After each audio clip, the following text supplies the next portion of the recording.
de Lição em Ação. Eu sou Damares e estou aqui com os meus amigos. Raíssa, da Igreja de Pedras. E eu sou o Lucas, da Igrejinha 1.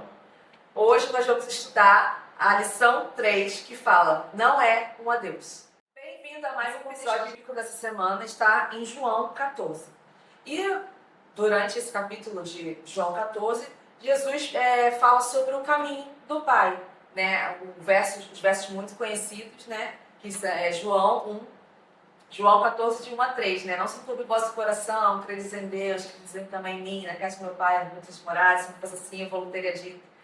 Fala sobre isso. E lá no verso 6 também é um verso muito conhecido, que é, Jesus respondeu, eu sou o caminho, a verdade e a vida. Ninguém vem ao Pai senão por mim. E tem o verso 7 que fala assim, se vocês me conheceram, conhecerão também meu Pai. E desde agora vocês o conhecem e têm visto. São alguns versos, né, que a gente pode colocar aqui como o contexto da lição dessa semana. Bem, uma coisa bastante interessante, né, é que quando Jesus ele vai se comunicar com os discípulos antes de partir, ele deixa muito claro que os discípulos não estarão sozinhos. Então, ele sempre deixa claro ali que eles teriam um Espírito Santo, que de fato os acompanha para a missão, né, e ele reforça também de que eles podem, a qualquer momento, se comunicar com o Pai por meio da oração, né? E ele fala, não é um adeus, é um até logo. Né? Então é uma despedida que às vezes, né, dá uma tristeza ali no nosso coração, até na hora que a gente lê, mas é uma esperança. Porque mostra pra gente, dá um propósito pra gente saber, poxa, aquele grande dia vai chegar. E quando chegar, a gente vai ver esse Cristo em que a gente tem anunciado, né? Um paralelo interessante que a lição faz também é com relação a algumas pessoas um pouco mais velhas, geralmente, que antes delas partirem, muitas vezes elas deixam a família preparada para isso. Então, algumas pessoas deixam o testamento, né? Deixam tudo ali em ordem, né? Para que a família se prepare para isso, e da mesma maneira Jesus também fez isso, né? Ele deixou tudo preparado para que ele partisse, mas deixando claro que na verdade ele vai voltar e que essa, né, é a esperança da nossa fé. Não, é até engraçado ver, né, toda a trajetória de Jesus com os discípulos, né, que eles acabaram criando ou não, uma intimidade com Jesus ali muito grande, né? Que imagina só, você passar ali, né, 3 anos direto com aquela pessoa, todo santo dia, conversando, aprendendo, né, tendo a visão ali de Jesus realmente como um mestre, uma pessoa ali, um sábio, que precisava sempre estar perto para poder resolver situações. E só essa mínima ideia de falar assim, poxa, a gente vai perder esse mestre, para onde a gente vai? Porque, querendo ou não, os próprios discípulos colocavam muito peso em cima da figura de Jesus. Né? Eles colocavam ali Jesus realmente como o literal caminho deles. O que Jesus mandava, o que Jesus fazia, o que a gente ia seguir era o que ele fazia. Só que aí o fato agora assim, não, agora vocês vão ficar sozinhos, agora vocês vão ficar aí, entre aspas, né, abandonados agora, foi uma coisa que desesperou o coração deles. Né? E até engraçado a gente pensar sobre isso, né? Porque Jesus o tempo todo ele falava sobre eu vou morrer, eu vou ficar aqui para sempre, as coisas vão acontecer, alguém aí vai me trair. O tempo todo ele ficava jogando essas dicas, preparando o terreno, mas mesmo assim os discípulos ainda ficavam com essa dúvida no coração, né? E principalmente né, para onde Jesus iria, o que ele iria fazer e tudo mais. E aí Jesus deixar essa promessa, principalmente, né, que ele não iria abandonar eles, o Pai deixaria um consolador para eles. Eu acho que isso foi uma jogada muito esperta de Jesus, porque é uma coisa que até hoje muitas vezes nós sentimos. Né? Todos nós, eu acho que já em algum momento da nossa vida nos sentimos abandonados, jogados às traças ali, sem amparo nenhum. Só que quando a gente olha para esse texto, a gente vê Jesus falando com os discípulos, a gente também vê Jesus falando com a gente também. Falando que, olha, no momento que você estiver triste, estiver mal, eu estou prometendo aqui que vocês vão ter meu amparo sempre. E eu nunca vou ser do lado de vocês. Eu acho que isso foi um grande diferencial e uma jogada, que eu não muito inteligente de Jesus, para poder confortar o nosso coração até nos dias de hoje. E a lição aqui traz também, né, uma história muito interessante, né, de uma pessoa chamada Garth Callahan, meio diferente, né? Mas ele traz uma história muito importante para a gente poder entender um pouco, né, que quando ele estava nos seus últimos momentos de vida, né, quando ele tinha descobrido ali o doença do câncer e tudo mais, ele começa a todo dia escrever uma cartinha para a filha no papel. E aí todo dia ele colocava ali cartinha e eram cartinhas simples, com mensagens simples de eu te amo, eu tô com você, tudo mais. E aí a edição traz aqui que no total foram 826 bilhetes que ele escreveu para essa filha e deixou para ela poder ler. Né? E isso é uma coisa que Jesus fez com a gente durante muito tempo. Né? Jesus, durante toda a vida dele, durante toda a Bíblia que a gente vai olhar, ele deixou vários bilhetes, várias coisinhas, vários indícios sobre o amor dele pela gente, sobre a vontade que ele tem de poder viver com a gente novamente, sobre a vontade que ele tem de poder salvar a gente nesse mundo. E o que nos resta fazer somente é ler, é olhar essas cartas, olhar essas promessas e olhar não de uma forma muitas vezes totalmente crítica ali, querendo, ai meu Deus do céu, que coisa chata, tem que esperar e tudo mais, mas tentar olhar com esse amor que ele tem pela gente e falar assim, espera um pouquinho, já já a gente volta com vocês. Né? Eu imagino que esse pai, né, deve ter escrevido isso para a filha, exatamente para poder confortar a filha nesses momentos de aflição. Né? Que depois da partida dele, com certeza, ela ficou triste e tudo mais, e aí ele utilizou essas cartinhas de uma forma que falou assim, mesmo depois de eu ter ido embora, eu já deixei coisas para você, poder sempre lembrar do meu amor por você. Da mesma forma, Jesus foi embora, ele deixou a Bíblia para a gente poder todo dia poder ler e lembrar esse amor, lembrar essas promessas que ele deixou para cada um de nós.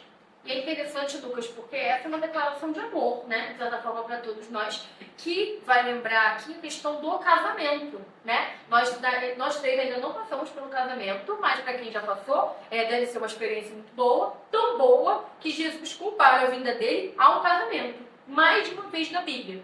Então, ele se refere a si mesmo como noivo em Mateus 9,15, né? Em outros exemplos também, como Mateus 22,2 e Mateus 25,1, ele vai fazer essa comparação, sempre citando o casamento ali de uma maneira, sendo comparado à volta dele. Mas por que o casamento? Por quê? Né? Porque, gente, vamos pensar, duas pessoas se casarem, elas têm que fazer uma excelente preparação. Elas têm que se organizar, né?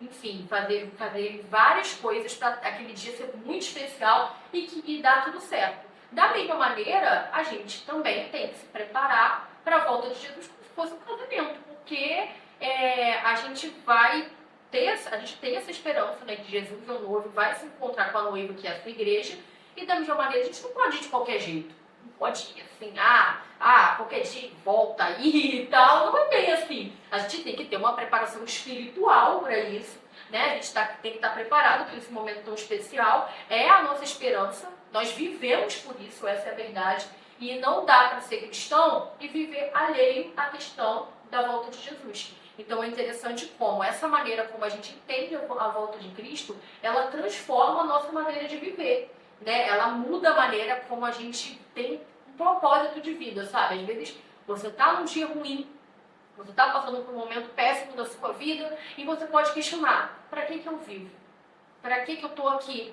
E aí você vai lembrar, eu estou aqui porque eu sirvo a um Deus vivo, que está prestes a retornar, e eu estou aqui para anunciar a volta de Jesus. Essa é a nossa esperança, né? E é por isso que nós vivemos. E fazendo essa relação entre casamento e a segunda vinda de Cristo, a pergunta da semana é essa. Quando você pensa na segunda vinda de Cristo como casamento, o que isso revela sobre o caráter de Deus? Continuando no verso 15, 16 e 17 de João 14, que diz assim: se vocês me amam, guardarão os meus mandamentos. E eu pedirei ao Pai, e ele lhes dará outro Consolador, a fim de que estejam com vocês para sempre. É o Espírito da verdade que no mundo não pode receber, porque não o vê, nem o conhece. Vocês conhecem, porque ele habita com vocês e estará com vocês. Esses 3 versos de João 14 falam que quando nós amamos a Deus, nós vamos, consequentemente, guardar os mandamentos, né? Vamos estar ao lado de Deus. E também fala do trabalho da Trindade, né? Que a Trindade, Pai, Filho e Espírito Santo, eles atuam juntos, né? Para a questão de nos tirar do pecado e nos conduzir à nova vida, que é uma nova vida, uma vida de arrependimento dos nossos erros, dos nossos pecados, e viver com foco em Cristo, com o objetivo que vamos eternamente viver com Ele no reino dos céus, mas para isso nós precisamos anunciar sobre esse reino. Então, João 14, ele fala o resumo de tudo. Ele fala sobre a questão de que Jesus está preparando um lugar, que ele não vai estar mais com os discípulos ali, mas que está preparando um lugar para eles. Que o Pai e eles são um, porque às vezes a gente tem essa ideia que o Pai é uma pessoa, né, da Trindade que é severa, que só aplica as sanções, né, só as punições, mas não. Deus é um Deus amoroso, como Jesus também é, como o Espírito Santo é, que é o Consolador. Então, essas três pessoas da Trindade trabalham juntas para nos tirar do pecado e nos conduzir a uma vida nova. E como é que a gente faz isso? Como a gente precisa seguir? A gente precisa continuar lendo a palavra, uma vida de comunhão, de oração, sendo testemunhas do nosso modo de agir, como vamos tratar as outras pessoas. Então, quando a gente reflete o amor de Cristo e as pessoas conhecem Cristo através da gente, né? Isso mostra que nós realmente somos discípulos dele e estamos falando sobre o reino dele, para que mais pessoas conheçam sobre sua palavra e também amem como ele nos ama. E nessa semana, nosso plano de ação, né? Nós estamos aí chegando no mês mais importante do Ministério Jovem desse ano, que tem tudo a ver com essa relação também da nossa missão de pregar o Evangelho, que é a nossa Semana de Oração Jovem. Né? Estamos aí começando a partir do dia 18, oficialmente, né? A data oficial da Semana de Oração Jovem. Né? Então, todas as igrejas adventistas aí que têm a base jovem vai estar realizando essa semana um momento especial para a gente poder estar tanto aumentando a nossa comunhão com Deus, né?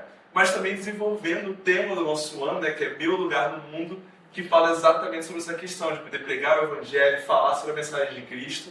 E vai ser um espaço que não para a gente poder tentar alcançar cada vez mais, de pouquinho em pouquinho. Quem sabe que o trabalho é difícil, mas de pouquinho em pouquinho a gente conseguir alcançar esse objetivo.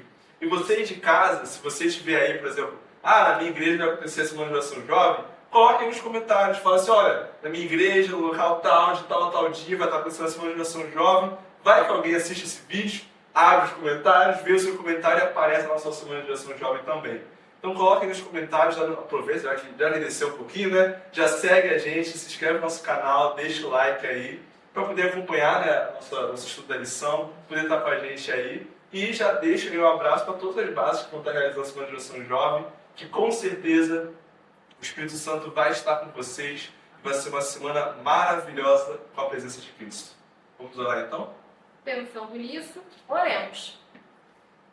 Senhor Deus e amado Pai, somos gratos, Senhor, pela oportunidade maravilhosa de estarmos estudando a Tua Palavra. Que o Senhor abençoe a cada um de nós aqui, os que estão assistindo, ouvindo o nosso estudo da lição, e que o Senhor nos torne cada vez mais sedentos pela Tua Palavra. Que esse vídeo, né, esse áudio, esse podcast possa chegar a várias pessoas aqui que precisam realmente ouvir de Ti, dessa esperança maravilhosa que é o Senhor Jesus Cristo. Os frutos verdadeiros do Espírito brotem em nós, e seja uma coisa natural, que nós possamos permanecer no Senhor, porque sabemos que são muitas as distrações, mas temos a confiança de que o Senhor vai voltar muito em breve. Abençoe a Semana de Oração Jovem, que está para entrar. É o que pedimos e agradecemos em nome de Jesus. Amém. Amém. E esse foi o Lição e Ação. Sobre